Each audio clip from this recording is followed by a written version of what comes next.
বন্ধুরা, শ্রাবণী মেলার শেষ সপ্তাহের ভিডিও নিয়ে চলে এলাম তোমাদের কাছে। আগামীকাল ছিল রাখি পূর্ণিমা, সেই উপলক্ষে ভক্তরা প্রচুর এসেছেন তারকেশ্বরে আগামীকাল।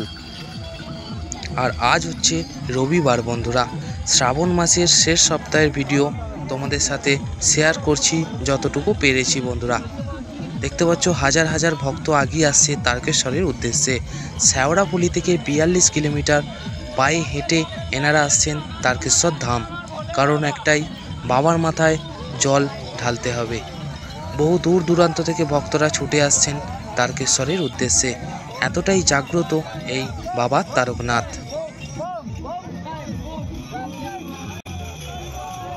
অনেক বন্ধুই আমাকে কমেন্ট করেছিলে তারকেশ্বরে এবছর দাদা দুর্নীতি চলছে যাকে বলে।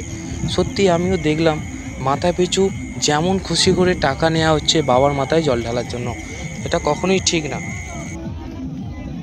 কারণ ভক্তরা এত দূর থেকে আসছেন রাত জেগে পায়ে হেঁটে এত কষ্ট করে ক্লান্তি হয়ে বাবার মাথায় একটু জল ঢালার জন্য। ভগবান তো সবারই, তা বলে এটাকে নিয়ে ব্যবসা করাটা ঠিক না। অবশ্যই তারকেশ্বর যে মন্দিরের কমিটি রয়েছেন, যারা সব দেখাশোনা করছেন, অবশ্যই এদিকটা দেখা উচিত যে এত দূর থেকে ভক্তরা আসছে, এইভাবে টাকা নেওয়াটা উচিত না। নির্দিষ্ট একটা লাইন রাখুক যাতে কারো কোনো অসুবিধা না হয়। এমনও ভক্ত আছেন যাদের খুবই গরিব যাকে বলে, কিন্তু তবু যতটুকু সামর্থ্য ছিল বাবার কাছে এসেছে সেই পুঁজিটুকু নিয়ে।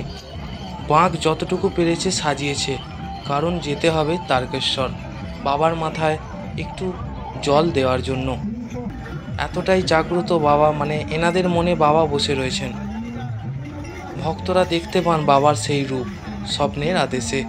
এনাদেরই ভক্তদের দেখা দেয় স্বয়ং বাবা তারকনাথ। এতটাই এনাদের কাছে প্রিয় এই তারকেশ্বর ধাম। প্রতি বছর বহু দূর দূরান্ত থেকে ভক্তরা ছুটে আসেন।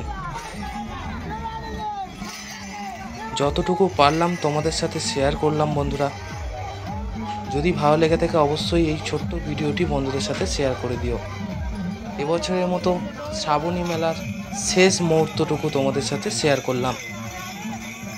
বিগত ভিডিওগুলো তোমরা দেখেছো শ্রাবণী মেলার। যদি কোনো বন্ধু না দেখে থাকো অবশ্যই চ্যানেলে গিয়ে দেখে নিও, এবং যদি তোমাদের একটুও ভালো লেগে থাকে তো আমাদের এই ছোট্ট চ্যানেলটি সাবস্ক্রাইব করে পাশে থেকো। বন্ধুরা, হর হর মহাদেব।